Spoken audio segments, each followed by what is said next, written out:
vendredi à Kinshasa par l'ambassade du Portugal.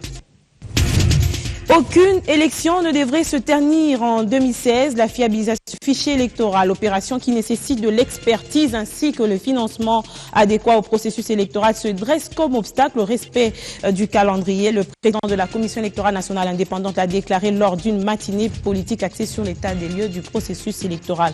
Encore une réaction au communiqué conjoint Nations Unies, Union africaine, Union européenne et Organisation internationale de la francophonie. Le secrétaire général du Parti du peuple pour la reconstruction et la démocratie appuie la position de la communauté internationale qui, à travers ce document, appelle la classe politique congolaise à se mettre autour d'une table. Madame, Messieurs, encore une fois, merci de nous rejoindre. Des réactions au communiqué conjoint de Nations Unies, Union africaine, Union européenne et l'Organisation internationale de la francophonie, encourageant la classe politique congolaise à dialoguer, à apporter leur coopération à Edem Kodjo. Le PPRD dit soutenir l'initiative si elle pourra ramener les autres compatriotes à des bons sentiments. Son secrétaire général déplore le fait que certains Congolais n'entendent que la voix de l'extérieur pour s'émouvoir. On l'écoute.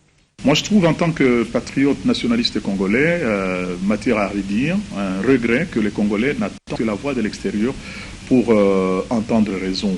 S'il n'y a que cette voix-là qu'eux veulent entendre, tant mieux pour ceux-là qui ont leur cerveau tourné vers l'extérieur et ne croient que l'intelligence, la sagesse ne peuvent provenir que de l'extérieur. Si ça peut les ramener à de bons sentiments à la table des négociations, c'est tant mieux. Mais avec ce regret-là, que ça ne soit que sous la poussée extérieure qu'ils puissent pouvoir se mouvoir. D'ailleurs, la preuve, au moment où nous élaborons les sillons de notre peuple tous les jours au contact de nos populations, de nos masses populaires, vous le voyez sillonner les capitales extérieures parce que, semble-t-il, les faiseurs de rois se retrouveraient à l'extérieur. Nous croyons en la pertinence de la notion de souveraineté populaire, que notre peuple souverain, c'est lui qui désigne ses responsables, c'est lui dont le bien-être est notre leitmotiv d'engagement politique. Donc, que ce communiqué participe à faire en sorte que les Congolais retrouvent le bon sens et la sagesse de se mettre ensemble pour dire il y a trop de matière, le processus électoral est plus ou moins encalminé, c'est-à-dire qu'il n'a pas assez de vent pour pouvoir aller vers le large, que cela vienne de l'extérieur. En tout cas, ce n'est pas un diktat pour nous. C'était une volonté interne. Cette grande messe politique devrait baliser la voie pour des élections paisibles et crédibles en République démocratique du Congo. Voilà que la Commission électorale nationale indépendante vient de dissiper le doute. Il n'y aura pas élection en 2016 si l'on tient à revoir le fichier électoral. La Commission électorale nationale indépendante l'a déclaré au cours d'une rencontre avec les représentants des partis politiques. Il était également question lors de cette réunion d'échange autour du calendrier des élections des gouverneurs des 21 nouvelles provinces en RDC. Y aura-t-il élection en République démocratique du Congo dans le délai constitutionnel? Une question que se pose plus d'un en cette année dite électorale. Pour la Commission électorale nationale indépendante, des élections dans le délai constitutionnel sont possibles qu'avec le fichier électoral de 2011. Un fichier truffé nécessitant une révision. Alors que s'il faut un nouveau fichier, la centrale électorale projette cette révision sur 16 mois. En clair, techniquement, c'est impossible d'organiser ces élections en 2016. Si vous voulez les délais constitutionnels, qu'on organise l'élection en novembre 2016, nous avons donné un schéma. Vous voulez me dire quel est le schéma? Comment peut-on organiser ça? Le schéma est clair. Accepter qu'on organise ces élections avec les fichiers de 2011. On va mettre de côté la question de révision, on organisera ces élections. Est-ce que tous les acteurs sont d'accord? Ceux qui avaient dit la question des nouveaux majeurs, sont-ils prêts à dire qu'on peut aller sans les nouveaux majeurs? On ne peut pas envisager organiser les élections en 2016 sans insérer les nouveaux majeurs, sans traiter la question du fichier, qui est un vrai problème. C'est là où ça nous amène la leçon. Une annonce faite jeudi et qui divise la classe politique. L'opposition qui tient au respect du délai constitutionnel accuse la CENI de jouer les jeux du pouvoir en place. Ce que nous craignons, que si jamais il n'y a pas élection présidentielle en 2016, je ne vois pas ce que sera l'État congolais. C'est très dangereux pour nous. Se rencontrer maintenant vaut vraiment la peine dès lors que tous les périmètres sont vraiment au rouge. Pourquoi ne pas le faire depuis 2011? Parce que le processus devait être commencé ou entamé depuis l'année 2011. Nous sommes vraiment très largement hors délai de ce processus. Mais bon, voilà, ce sont les conclusions d'aujourd'hui. Nous avons constaté que la CENI n'a pas de portion magique à faire avaler aux partis politiques. Elle subit la pression politique. La majorité au pouvoir et ses alliés qualifient de réaliste la position de la CENI et réitère son appel au dialogue pour lever certaines options. La CENI a du pain sur la planche. Et vous savez même que sur le plan financier, tout n'est pas vraiment au point pour que nous puissions aller de l'avant. Et c'est pourquoi nous avons toujours soutenu que les dialogues se tiennent le plus rapidement possible pour dédouaner la CENI. Et pour que la CENI puisse élaborer le programme conformément à ce qui sera décidé, pour que aussi nous puissions épargner notre pays de beaucoup d'autres problèmes qui peuvent nous surprendre. Les experts en matière électorale, quant à eux, disent avoir prévenu en son temps cette stagnation. Tout compte fait, l'année 2016 présente un défi politique de taille qui met les institutions, les acteurs politiques, les leaders d'opinion et la population face à un enjeu qui ne doit pas se dresser en mur de lamentation. La situation économico-financière du pays passée en revue lors d'une rencontre entre la présidence de la République, la primature, la vice-primature du budget ainsi que le ministère des Finances. Ces experts ont arrêté des stratégies susceptibles de maintenir le cap face notamment à la baisse des matières premières au niveau international. Ces experts de la présidence de la République, de la primature, du budget et du ministère des Finances ont passé en revue la situation économique et financière tant au niveau national qu'international.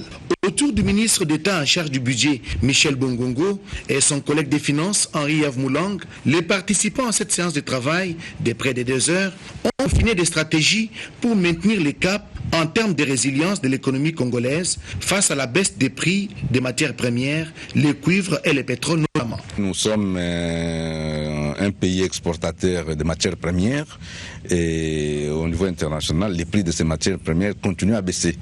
Et le prix du cuivre a continué à baisser, y compris les autres prix, le pétrole également. Et ça a eu un impact réel sur les recettes du Trésor. Donc, à titre illustratif, regardez, généralement, nous avions des recettes de l'ordre de près de 400 millions de dollars. Et puisqu'on parle économie, sachez que la Direction générale des douanes et assises, à travers sa brigade douanière de lutte contre la fraude, est déterminée à mettre fin au trafic illicite des drogues et produits prohibés. La DGDA, en collaboration avec les services de poste, vient de saisir 243 kilos de drogue au thé somalien. 243 kilos de drogue saisis par la douane congolaise en collaboration avec les services de poste.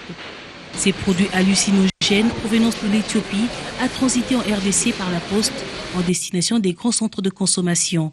Les experts de la brigade de la lutte contre la fraude, sollicités par les agents de la poste pour identifier la nature du produit, ont affirmé qu'il s'agit bel et bien de la drogue 4 dont la détention, le trafic et la consommation sont prohibés. La marchandise qui est devant vous ici, c'est en fait la drogue. C'est un produit hallucinogène appelé kat ou communément thé somalien. Cette drogue est cultivée dans la corne de l'Afrique, spécialement en Éthiopie et en Somalie, où elle est fortement consommée aussi. Ce joli coup de filet a été réalisé grâce à la vigilance de la brigade douanière, mais également grâce au service de la poste. Nous avons réceptionné ces 243 kilos de thé somalien. Et après avoir reçu nos taxes, nous avons mis ces colis à la disposition de la douane. Ils ont fait les investigations et ils ont trouvé que c'est un produit prohibé. Pour lutter contre toutes sortes de criminalités transnationales organisées, nous avons sensibilisé tous nos agents qui sont affectés au niveau des postes frontaliers pour veiller à ce que tout ce qui est marchandises prohibées, dont notamment tous les produits psychotropes, comme c'est le cas sous examen, ne traversent pas. Bien que les expéditeurs ne sont pas encore identifiés, la DGDA, à travers sa brigade de lutte contre la fraude, est déterminée à travailler sans relâche afin de mettre fin à cette pratique du commerce illicite. Au chapitre coopération, les relations entre la République démocratique du Congo et la République du Gabon sont au beau fixe. Les deux pays envisagent les jumelages entre les villes de Kinshasa et Libreville. Ceci ressort d'une rencontre entre l'ambassadeur de la RDC accrédité au pays d'Ali Bongo et le maire de Libreville. L'ambassadeur de la République démocratique du Congo en République gabonaise, Excellence François Luambo, a visité Madame Rose Christiane Osuka, mairesse de la commune de Libreville. Le diplomate congolais est venu spécialement saluer le numéro 1 de la ville de Libreville et aussi évoquer la possibilité d'une relation entre les deux villes, Kinshasa et Libreville. Venir saluer le monde qui nous gère, qui nous garde. Et bien sûr, comme nous sommes en début de l'année, transmettre le vœu de bonheur, de santé, prospérité de notre gouverneur, parce que chez nous, nous appelons gouverneur André Kimbuta. Ici, au niveau de la ville, nous pensons faire le jumelage entre Kinshasa et Libreville. Une photo de famille a bouclé cette visite. Santé maintenant, avoir des enfants au moment voulu implique plusieurs méthodes pour y parvenir. Les bienfaits de la planification familiale ne sont plus à cacher. Bien des femmes l'ont compris et n'hésitent pas à recourir aux services de planification familiale afin d'espacer les naissances. Comment elles s'en sortent lorsqu'elles vont recourir à ces services? Décryptage dans ce dossier de Patricia Panzou. Grossesse, naissance, croissance, ainsi va le cycle de la vie. Et pour réussir harmonieusement ces stades vitaux, il s'avère impérieux de faire une bonne planification. Domaine très important pour le bien-être d'une personne à l'âge de procréer et pour le développement de la société. Ainsi, les naissances désirables autant voulues sont des atouts pour qu'aucune femme ne perde la vie lors de l'enfantement. Mais à une condition qu'elle opte après consultation pour une méthodologie parmi les moyens contraceptifs disponibles. Au centre Bongisa Libota, dans la commune de Kalamou, c'est une rencontre régulière des femmes. Elles viennent se faire consulter pour des problèmes de santé sexuelle et de la reproduction. Des consultations fait aussi cette femme, mère de 3 enfants, qui voudrait, elle, bénéficier des avantages de la contraception. Lorsque je suis arrivée dans ce centre, on m'a demandé de faire un test de grossesse dont les résultats étaient négatifs. J'ai aussi reçu des explications sur les méthodes contraceptives. J'ai choisi l'implant pour une durée de 5 ans. Je suis mariée et mère de 3 enfants, mais l'écart entre mon 2e et 3e enfant était très court et cela m'a poussée à planifier pour me permettre de faire autre chose. Des méthodes dont la plupart sont réversibles, mais le choix d'une contraception devrait se faire au-delà des préjugés.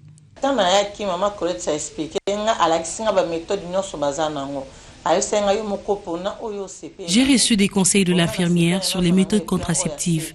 J'ai porté mon choix sur l'implant de 7 ans parce que j'avais trouvé qu'il n'y avait pas d'inconvénient. Le début a été pénible pour moi, mais avec le temps, j'ai appris à vivre avec. Il faut dire qu'à un certain moment, j'ai craigné des probables effets négatifs, mais les examens d'échographie n'ont rien relevé dans ce sens. Par conséquent, je vous rassure que tout va bien.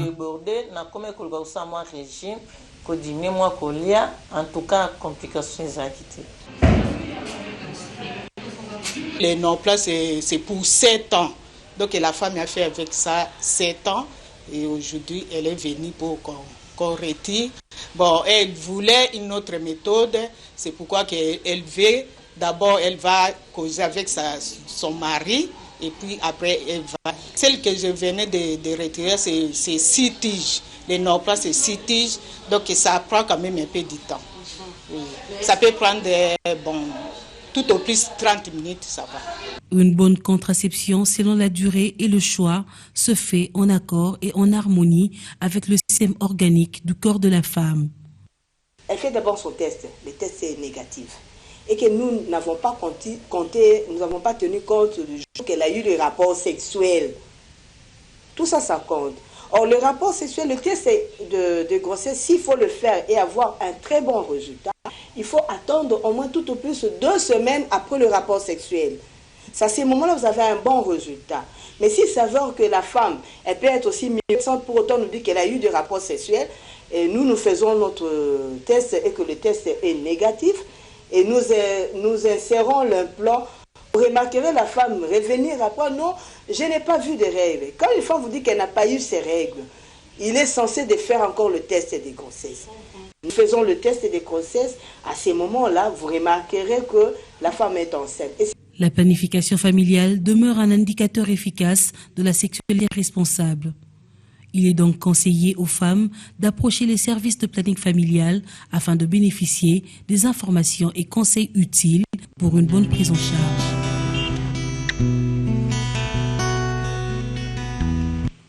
Grossesse indésirable ou désirable, qu'à cela ne tienne, au moment où ces enfants viennent au monde, ils ont des besoins auxquels il faudrait répondre, notamment l'accès à l'éducation dans des bonnes conditions. Ce secteur intéresse la société Western Union qui a procédé à la remise des bancs et réfectionné quelques salles des classes de l'Institut technique et commercial de Ngaliema. Par son engagement social, la société Western Union amorce des actions tendant à booster l'amélioration des conditions d'études des élèves de l'Institut technique et commercial de Ngaliema. Elle vient déjà de doter des bancs et réhabiliter les salles de classe de cet établissement scolaire. Ce geste s'inscrit dans la volonté de cette société bancaire de contribuer au programme de relèvement du niveau du système éducatif congolais. Il est de notre devoir également de pouvoir, auprès de la communauté, faire des dons qui ont un trait avec l'éducation. Donc ceci n'est qu'une première brique sur un édifice qu'on va tous faire ici ensemble avec les partenaires Western Union. Certes, la formation des qualités des futures élites du pays nécessite un cadre propice et conforme aux normes dictées par le ministre de Leipzig. Notre souhait le plus ardent est de vous voir continuer l'œuvre que vous venez de commencer, c'est-à-dire demeurer à jamais le partenaire éducatif de notre chère école. L'ITC Ngaliema, afin que vous puissiez centrer tous vos efforts sur nous pour un résultat meilleur suite aux actes concrets et visibles que vous venez de poser. Nous voulons demander aux autorités scolaires et aux élèves utilisateurs de ces mobiliers, de ces cadres, d'en prendre soin, afin que vos petits frères et sœurs puissent aussi, à leur tour, apprendre dans un cadre agréable. Le secteur éducatif congolais entend voir d'autres partenaires s'associer dans cet élan d'action en faveur des apprenants congolais.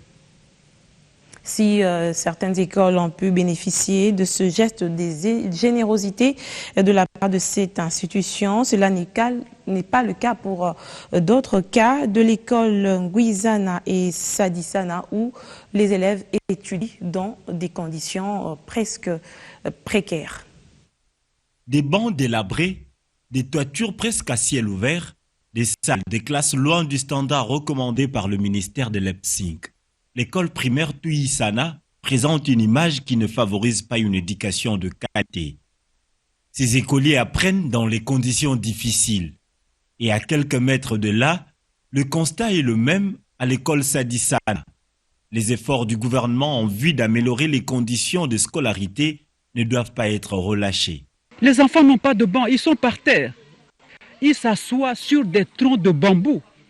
Il n'y a pas de sanitaire. Je félicite en même temps tout ce corps professoral, ce corps d'enseignants qui donne le meilleur d'eux-mêmes à former ces enfants. Malgré cet état de choses, les enseignants de cet établissement scolaire essayent de donner le meilleur d'eux-mêmes afin de tenir l'instruction dans ce coin de la capitale. Nous perdons la confiance des parents. Mais malgré ça, nous travaillons dans de mauvaises conditions. C'est ça qui pousse que les parents retirent leurs enfants dans notre école. Mais c'est une école qui travaille. Les enseignants qui sont ici travaillent comme tous les enseignants qui sont, qui sont partout éparpillés dans le Congo. Comme le ciel s'assombrait, avant que les premières gouttes tombent, on libère les enfants.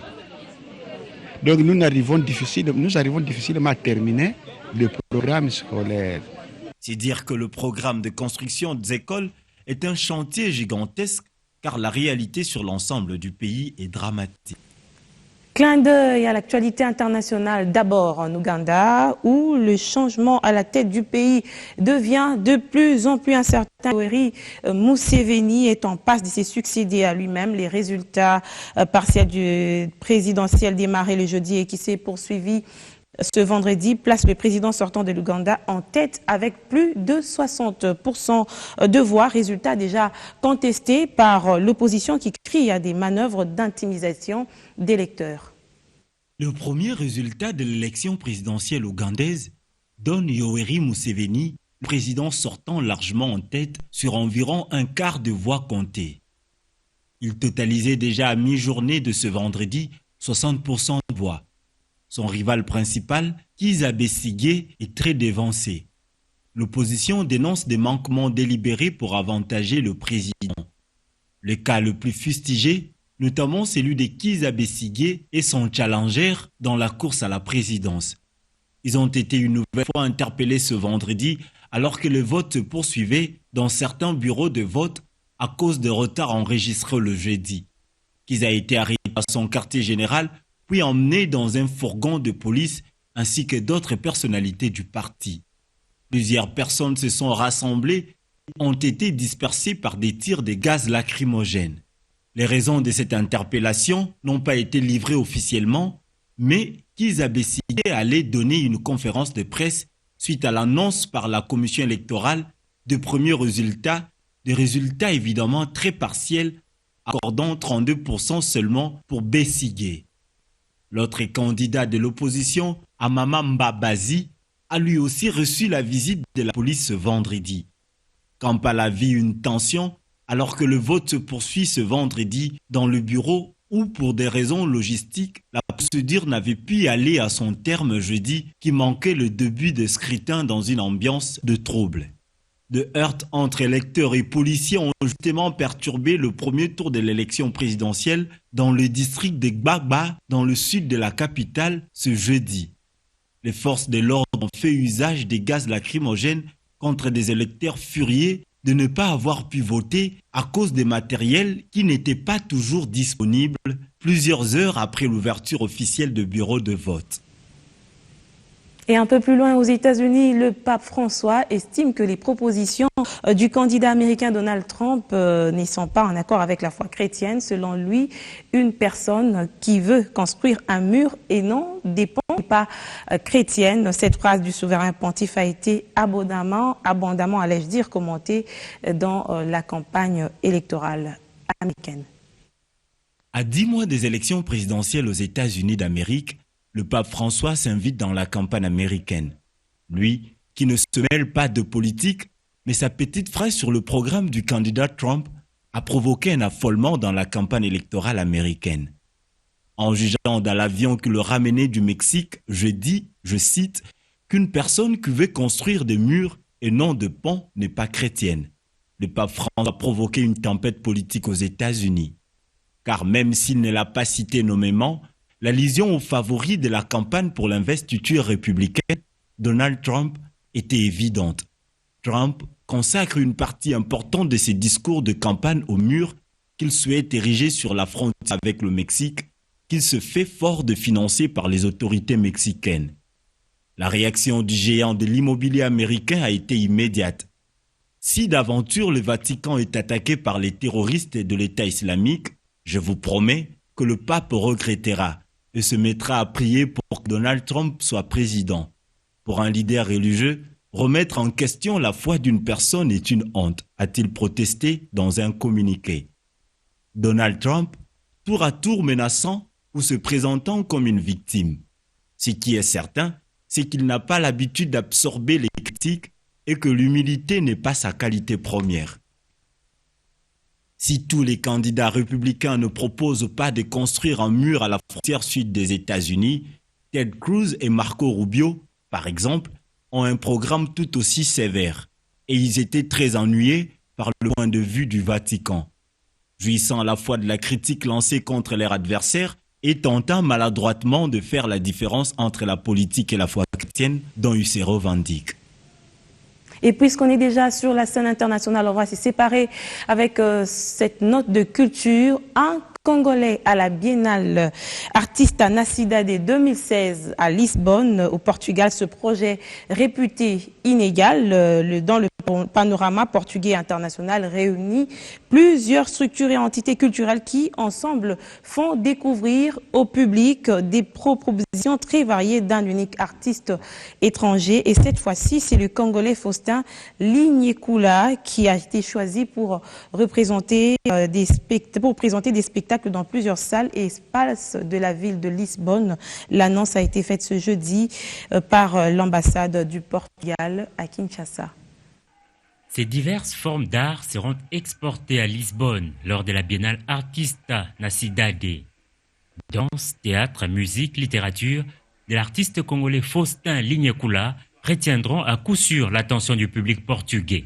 Il ne part pas à Lisbonne seulement pour faire des performances culturelles et artistiques. Il va aussi pour coopérer avec les artistes portugaises. Alors vraiment, il y a un échange très important au niveau culturel. Dans ce cas particulier, nous sommes très contents que c'est un artiste congolais. Et alors, là-bas, il travaille, il coopère avec les artistes portugais. L'événement est majeur et la détermination est grande pour les danseurs, chorégraphes et metteurs en scène congolais. Cette année en particulier, il y a comme un niveau encore plus élevé de reconnaissance parce que la ville de Lisbonne m'a choisi comme l'artiste de l'année 2016 pour la ville. Ce qui veut dire que pendant tout un an, à différentes périodes de l'année, je suis invité à présenter mes spectacles à Lisbonne. Donc je vais voyager avec mes collaborateurs pour présenter différents spectacles.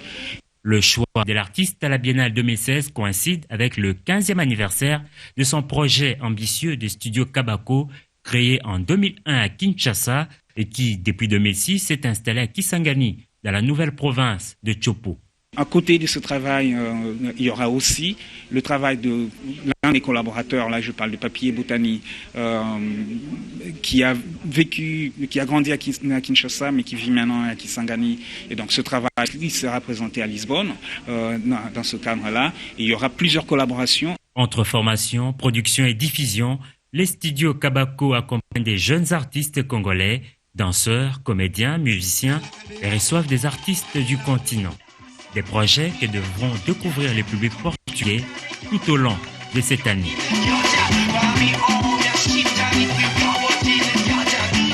Bonne prestation à ce fils du pays qui va représenter la République démocratique du Congo à tous ces rendez-vous culturels à Lisbonne. Madame, Messieurs, merci de nous suivre au Portugal. Je vous retrouve très bientôt sur BioN Télévision.